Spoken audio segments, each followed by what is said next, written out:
On a spring Saturday afternoon on the 20th of April, 2024, an unimaginable tragedy rocked the boat club of the city of Newport, Michigan, where an interesting 3-year-old birthday party turned bloody, leaving 2 children killed and over a dozen more injured. This tragedy caused grief within the community, outrage towards the woman, Marshella Chidester, responsible for the accident. Appallingly, instead of her to share proper explanation and report of what happened, she gave excuses and inaccurate event details. Investigators were left to piece together what really happened and provide answers to people's questions. Was this as a horrific accident or murder? Welcome to The Silent Witness, where we highlight true crime news, unsolved mysteries, unfold chilling stories and events around us to educate and provide information on how we can stay proactive, informed, be security and safety conscious in our environment. The Silent Witness is your go-to destination for gripping accounts of real-life crimes, missing persons, cold cases, and unexplained events. Want to support us and appreciate our craft? Click like, comment, and hit the subscribe button now. Please note that all related materials referenced in this video were majorly sourced from either official court or police documents, reference statements, or other reputable sources, weeding out the speculation theories and unverified information. On April 20th, 2024, Newport, Michigan was ready to welcome spring. At the Swan Boat Club, located on the scenic shoreline of Lake Erie, a special celebration was underway. Kristen Seizure, a well-known local and longtime bartender at the club, was throwing a birthday party for her son, Ezra, who was turning 3 years old. Kristen had poured her heart into organizing the event, choosing a cheerful circus theme complete with a bouncy house, a face painter, and a hot dog stand. The guests included family, close friends, and fellow members of the boat club, many of whom were like extended family. Kristen was a single mother, raising Ezra with the support of her parents and younger sister, Paige. After Ezra's father left shortly after his birth, Kristen leaned into her community for strength. Her years at the Swan Boat Club made her a familiar and beloved presence. She had begun bartending at age 21, gradually becoming a staple of the local social scene. Her colleagues often joked that Kristen knew every member's drink order and life story. By early afternoon, over 80 guests arrived bearing brightly wrapped gifts and handmade cards. Music played as children laughed and ran between balloon decorations and lawn games. At 3 p.m., cupcakes were passed out and everyone gathered to sing Happy Birthday. Just moments later, their joy was shattered. A metallic roar pierced the air. An SUV, a black Hyundai, barreled into the side of the pavilion at over 44 miles per hour, crashed through the wall, plowing into families. Screams erupted as bodies were thrown, trapped, or crushed under the vehicle. In seconds, a scene of innocence turned into one of chaos, blood, and devastation. 2 children were pinned beneath the car. Paramedics were called, but even the fastest response couldn't undo what had happened. 5-year-old Zane and 8-year-old Alana Phillips, siblings who had come with their mother Mariah Dodds, a friend of Kristen's, were declared dead. Mariah herself was found unconscious, and her son Jaden was seriously injured. Dozens of others were hurt. The driver was identified as 66-year-old Marshella Chidester, a longtime resident and former commodore of the very same club. Marshella Chidester lived just down a gravel road from the Swan Boat Club. She and her husband, Hugo, had bought their modest brick ranch house in the 1980s, shortly after Marshella was honorably discharged from the Army. She had served in logistics support, stationed briefly in Germany, where she met Hugo, a civilian contractor. They married in 1982 and returned to Michigan, where Hugo took a job as a maintenance supervisor at a local manufacturing plant. Marshella pursued a stable career as a strategic buyer at DT Energy Management, stationed at the nearby Fermi 2 nuclear plant. She was known for being meticulous, professional, and somewhat private. The couple never had children. Friends described them as community-oriented, attending local church events, potlucks, and always being present at the Swan Boat Club's summer gatherings. In fact, the couple held their wedding reception at the club, and Marshella later served as Commodore, overseeing member events, budgets, and club development. But Marshella's health began deteriorating after her retirement in 2015. She suffered from a rare form of epilepsy that caused seizures primarily in her legs. Though not convulsive, the episodes resulted in muscle paralysis and memory lapses. Hugo supported her through these challenges, managing her medications and driving her to regular appointments. Despite this, Marshella was cleared to drive and maintained a valid license without any violations or citations. In recent years, however, neighbors noticed a shift. Marshella appeared less steady, sometimes confused, and occasionally irritable. After Hugo's partial retirement in 2021, he took on a quieter lifestyle, gardening and helping care for Marshella. Few suspected that her condition might pose a danger.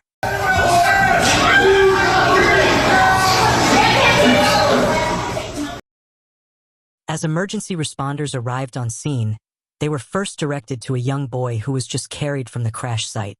That boy's aunt and sister were pulled from under the vehicle.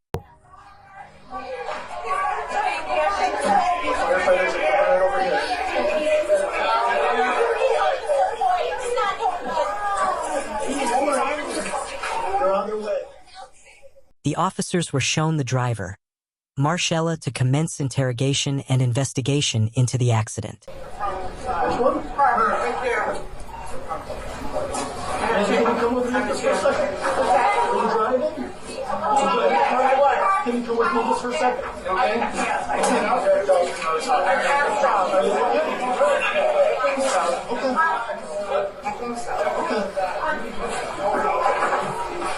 This one out here?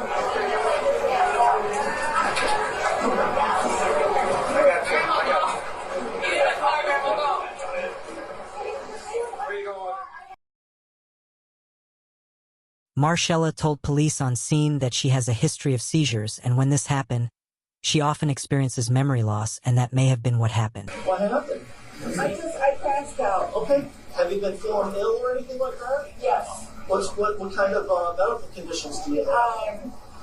Seizures. Seizures? Okay. Going around here? No, not really. I pulled into the parking lot, and I thought I was driving up to the boat club, and evidently I was driving right to the pavilion. Which direction did you drive from? I live right down the street. Okay, so you were coming from that way? Yes. This way? When you got to the parking lot, what happened? I don't remember. You don't remember? I don't remember. Okay. Do you think there's a reason you don't remember? Did something happen, or? You know what? I have these seizures, and Okay.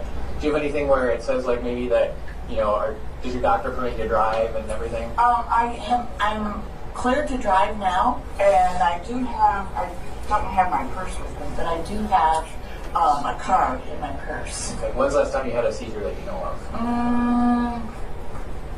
March. In March? Yeah. I had it at home, and then I did have one when I was in the hospital. When you're in the hospital? Okay. Do you think, is your normal behavior when you have a seizure, is it have lapses of memory? Do you, yes. That? Okay. So once you got to the parking lot, you don't remember anything? I don't. Okay. As Marshella spoke to police, numerous victims were treated, with many also rushed to the hospital. There were a total 15 individuals with severe injuries. Among them was Diana, a member of the boat club who attended the party with her 3 granddaughters. The girls were not hurt in the crash, but Diana will undergo multiple surgeries on the different injured body parts over the following months. 14-year-old boy was also left in critical condition. He would also undergo multiple surgeries on the different injured body parts. So would Lillian, 18-year-old at the time of the accident, who was also cousin of the birthday boy. A 12-year-old Jaden also spent 2 weeks at the hospital recovering from the different injuries, same as his mother, Mariah Dodds. As Mariah Dodds woke up at the hospital, she received the devastating news that the crash killed Zane and Alana. Mariah Dodds was a high school classmate of Kristen's. She worked as a hairstylist and part-time receptionist. Her 3 children, Jaden, Zane, and Alana, were bright, playful, and full of life. Mariah was a single mother as well, raising them with the help of her older sister, Denise, and their grandmother, Diane Medina. Diane was present at the party that day and sustained injuries during the crash. Want to support us and appreciate our craft? Click like, comment, and hit the subscribe button now. After the crash, Marshella Chidester was ultimately brought to the hospital where she received treatment for her injuries. No one had shared any news with her concerning the aftermath of the crash. During her interrogation, it was discovered that there was 2 hours 30 minutes that was unaccounted for. Marshella hanged out with some friends earlier that day. She drove to meet the friends at a restaurant. She finished around 12 p.m. After she left her friends, she was on her way home when she suddenly swerved to the Boat Club road and crashed into the building at 3 p.m. The birthday party at the Boat Club started around 1 p.m. What was she doing within the 2 hours gap, and how come she cannot remember what happened within the period? Investigators started probing for information. All right. When you were done at Verna's, where did you go to? Went to the boat club. Straight to the boat club. Mm-hmm. Okay, so They were having a birthday party. so you woke up in the police car. Yeah. Okay, and then basically we didn't know the events after that. No, I don't recall anything prior to that at all. Okay, so that's why I'm trying to get a full account of the time. Mm-hmm. So from 12:10, we didn't go directly to the boat club. We went home. Did we go to the store? Did we go to a friend's house? What did we do during that time? I don't know. I don't know. Okay. I know that the party started at 3 o'clock, the birthday party. So I was there a little bit before that. Investigators commenced searching for evidence by pulling it together piece by piece. The officers also pulled up surveillance camera footages from the boat club and surrounding areas to check the timeline of Marshella's movement, since she could not remember her movement, what she was doing, or who she is. Officers were already putting the pieces of information and evidences together. At just before 3 p.m. on the day of the crash, a neighbor's camera captured Marshella leaving her house. From the footage, it was observed that she was stumbling while taking each step towards her car, and it was done carefully. The timestamp on the camera across the street was 1 hour behind. Marshella reversed from the driveway, took a harsh wide turn which caused her to drive into a neighbor's vehicle, thereby moving the vehicle backwards, thereby crashing a fence. Marshella then arrived at the club rapidly. Data also showed that 5 seconds before impact, she was accelerating and moving at 29 miles per hour. 2 seconds later, her speed had increased to 32.9 miles per hour. At the time she made contact with the wall of the building, she was driving at over 44 miles per hour. Her accelerator was at 96%, which indicated that her foot must have pushed the pedal all the way to the floor. Marshella told the officers that she dropped her birthday card into a drop box at the club and sat down at the club waiting for the party to commence, which she believed was at 3 p.m. Were you upset with anybody there? No. No. Would you intentionally drive your car into the boat club? No. No? No. I wouldn't be doing my job if I... No. So you didn't know anybody there at the party? Because you drove right there. Right. And you drove through the wall. Yes. So you didn't put a card in the card box. There might have been a card box on the bar. You didn't go to the bar. I did. I did go inside the boat club. Before what I thought the party was starting at 3 o'clock. Well, what Sergeant Hooper's saying here is that when we got the video, like we said, you didn't park and go in and then go back to your car and then drive into the building. Okay, you come down from where your house is, going very fast, and you just drove right into the building. See, I don't remember any of that. Okay. Investigators grew frustrated because they could not get any useful insight from Marshella's story. She is self-consciously creating gaps in her memory with false recollection, or she was intentionally lying. Eventually, she was told what the consequences of her actions were. probably are the most hated person in the United States. Why is that? You drove your car into a kid's birthday party and killed 2 kids. Oh, no. And many more are at the hospital in critical condition right now. Oh, no. Adults as well. I'm looking for the truth, Marshella. The truth needs to come out because you are the most hated person in the whole United States right now. I guarantee this is national news.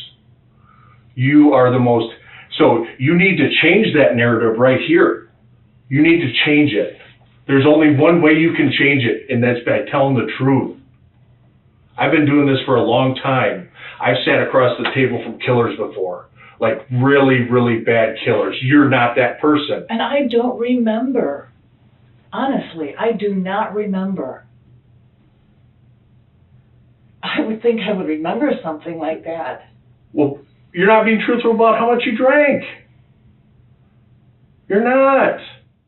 Only few minutes earlier during the interview did Marshella admitted to having a glass of wine with her lunch that day. Indeed, the receipt obtained from the bartender who served her confirmed that she ordered 1 glass of wine. She had ordered a glass of wine with the other items on their menu.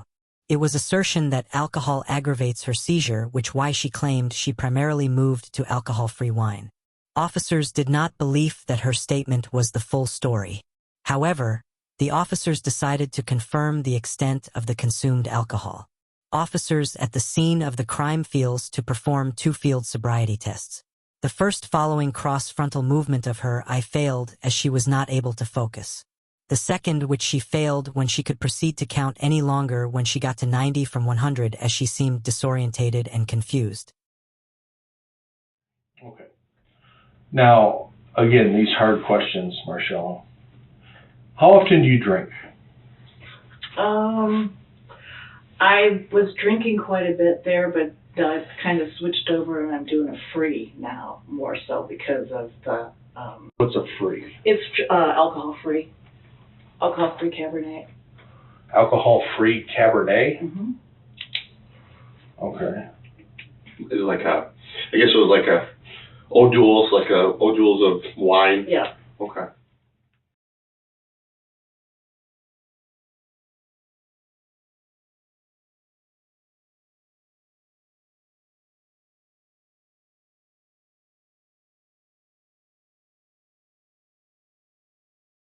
Have you been drinking at all today? A little bit, yes. Okay. When's the last time you had something to drink? Probably like a half hour ago. Half an hour ago? What do you drink? Wine. Wine? Okay. On a scale of 0 to 10, 0 being like you're stone cold sober, you can drive perfectly, 10 being you're passed out drunk, where do you think you're at right now? 7. A 7? Okay. Do you think you're okay to drive? I wouldn't want to drive. You would let you drive? No. 1 hour following this interview on scene, a blood sample was taken. An officer from the tax office was saddled with the responsibility of taking the sample directly to the Michigan Criminal State Laboratory and hand it over to the forensic experts there. The officer did, and the result showed a blood alcohol level 0.18. This result is double the legal limit. If the test was accurate, there was no way it was just 1 glass of non-alcoholic wine that was taken. The test result shows that Marshella had taken more than 10 glasses of alcoholic wine, because the test was done 1 hour after the crash. The test also further showed the residue of the seizure and pain medications. One of the medications is not supposed to be consumed with alcohol because of its potency reaction with it. Marshella Chidester was charged with multiple counts, including second-degree murder for the death of Alana and Zane Phillips, also charged of operating a vehicle while intoxicated with alcohol, and 5 counts of operating a vehicle thereby causing injury. The defense team asserted that the blood alcohol result test was inaccurate, stating that there were mistakes made by the blood test conducted at the hospital. They stated that the sample was inappropriately transported to the laboratory, thereby insinuating that the blood was not in good condition when the test was conducted. The crash happened as a result of an accident due to Marshella's seizure health condition, and based on this stance, she pleaded not guilty. Based on this stance, she was granted bail by bond with certain legal restrictions while awaiting trial. The outcome of the first judgment caused outroar in the community, with several individuals engaging media houses to share the concerns for denied judgment. Want to support us and appreciate our craft? Click like, comment, and hit the subscribe button now. Wanted to just let people know, that I'm so very, very disturbed about the situation, and I don't remember what happened. I can only say that I've been praying for everyone that's been injured. I would never, ever do anything intentional. Never. I mean, that's just not me. And especially to a boat club that I love so much, and I have family and friends there. I think I had a seizure. I think that the same thing that my husband said that I did when I have a seizure is just go straight. And I think when I got in the car, that's what happened. I just had the seizure and probably put my foot on the accelerator and crashed into the building. Babies haven't even had a burial, a service yet, and this lady's drinking coffee at home with her family, with her loved ones. Personally, will never forget the feeling, the cries from a grown man when he finds out his kids have been taken from him. Attempts by the defense counsel to nullify the blood alcohol test result tagged irrelevant failed during trial. The strategy in front of the jury was still to introduce that these results were in fact tainted and unreliable. What it is, and I expected it, it's a motion denied at this time.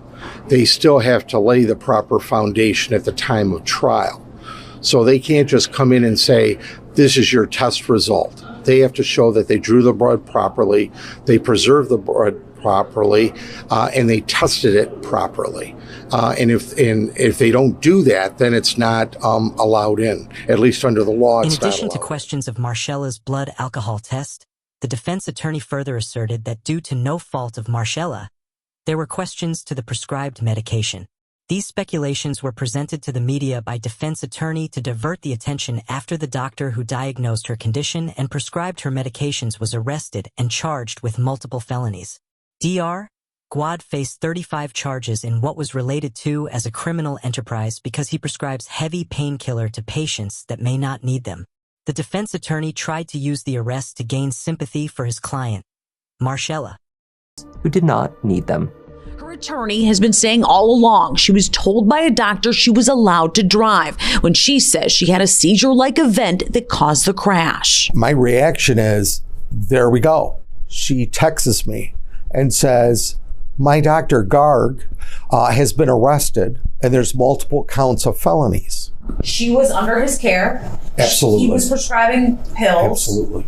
And he had told her that it was okay to drive. Right. Everyone's going to be really surprised. Don't rush to judgment. Let everything come out. The trial commenced 2025. I think the proofs will show that when she has a seizure, documented, her feet go down, like real hard, the proofs will show, and her hands too. And then after less than a minute, the proofs will show that it relaxes again and you're a little bit spaced out. And for up to an hour. The prosecuting attorney began presenting their case to the jury by calling victims of the accidental crash to tell their experiences and testimony on what happened on the day of the crash. Heartbreaking testimony was offered by Mara Dodds. She had recovered from the life-threatening injuries while grieving the loss of 2 children. It was an emotional one, but she is trying to be strong to get justice. I asked her, why am I here? And she said there's been an accident, and it occurred to my brain that how I was in a building the last time I remember at a birthday party, and then I freaked out because it hit me, where's my kids at? And then that's when she told me that Jaden was life flew to a hospital and Zane and Alana were no longer there. The defense counsel engaged Mara to cross-examine her, but he broke down in tears because he stated that the woman's case made him remember the loss of his son. He apologized for his inability to cross-examine and proceeded back to his seat. Very sorry.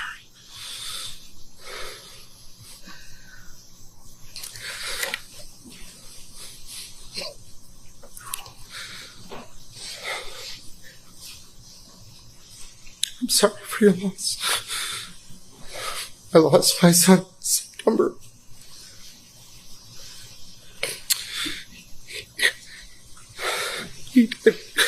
He died peacefully at home. He was older.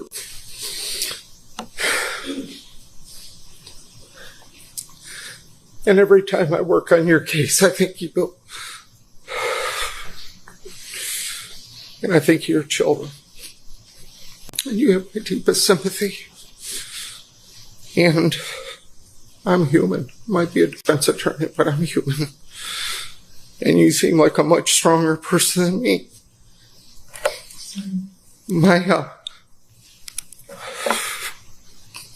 My prayers are with you and your family. I wish you the best. People keep telling me God has a plan. I guess that's what we got to do. So I just wanted to come out of uniform for a minute and tell you, true heartfelt, that I feel very bad for you and your family. It's a club you don't want to belong to. And I don't have any questions for you. You've gone through enough in life. But Judge, people appreciate I'm done. I'm done. Okay, thank you very much. Yes. The defense counsel called the waiter at the local restaurant several hours before the crash. The staff confirmed to the jury that she served Marshella a glass of wine, water, and a cup of white of chicken chili. She stated that Marshella did not appear intoxicated when she served her, although she did not notice when she left. The expert witness upon which the test relied was called the toxicologist, Mr. Okorocha Okori. Mr. Okorocha Okori confirmed that Marshella's blood sample showed the presence of acetone, found in the nail polish of women and not expected to be found in blood samples human. The only explanation shared by Okorocha was fermentation. He explained that if the collected blood sample is not placed in fridge or freezer immediately, the blood sample could ferment, and this could alter the outcome of the alcohol test in such sample. It will return a high blood alcohol result.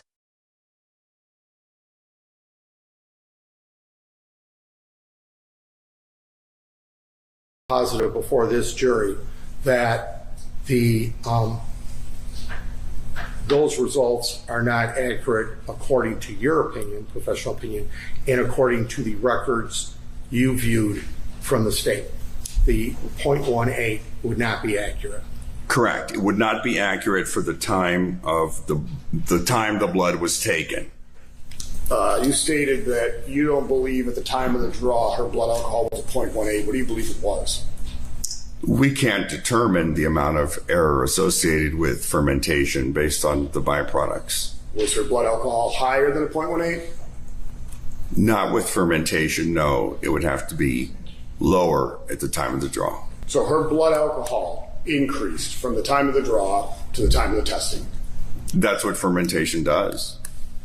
How much do you believe she had to drink based on the testing results that you've looked at? I cannot tell because of the unreliability of the testing. The prosecuting counsel countered the assertion that the blood alcohol test taken was not corrupted. It was transported appropriately, and the result was valid. The team lead supervising the toxicology laboratory, Ms. Samantha, was called to stand as a witness to validate the test result claim. It is her job to confirm all results before they are released. There was one more glaring issue to this theory. They had no evidence to show that Marshella actually experienced seizure on the day of the crash. There were evidence that she has been drinking wine all day. The prosecuting counsel also contacted a local store owner and called him as a witness on the stand. The witness confirmed that Marshella visited his store earlier in the morning of the crash to buy one red wine alcoholic bottle and several small white wine alcoholic bottles. Marshella visited the store at 9:01 a.m. on the crash date. Police searched the Chidester house to investigate the claim. They only found empty bottles of the alcoholic wine in their trash can. They also discovered camera footages of the accident day, and the footage showed Marshella bringing in the bottles of the alcoholic wine. From the camera footage, one of the 187 milliliters small wine bottles was cited being consumed at 9:24 a.m. The timestamp has an hour earlier timing sequence. At 10:30 a.m., she carried an empty bottle back to the kitchen. She took another one at 10:45 a.m. At 12:35 p.m., she was captured returning from her lunch date with her friends. At 2:10 p.m., she was cited with a large bottle of red alcoholic wine, and she poured into a glass and took as much and took the last glass within 30 minutes.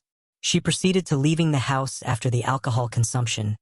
Fully dressed and ready, she then jumped into her vehicle to drive out.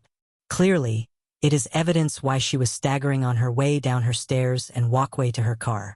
It was the effect of the alcohol. At the moment she crashed into that truck, she had to know things were not right, but she continued on.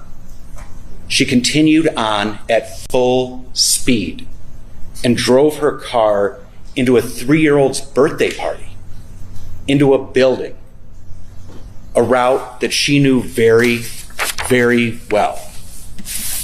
Ladies and gentlemen, this is not a typical drunk driving crash. Not at all. She didn't cross a center line and strike oncoming traffic.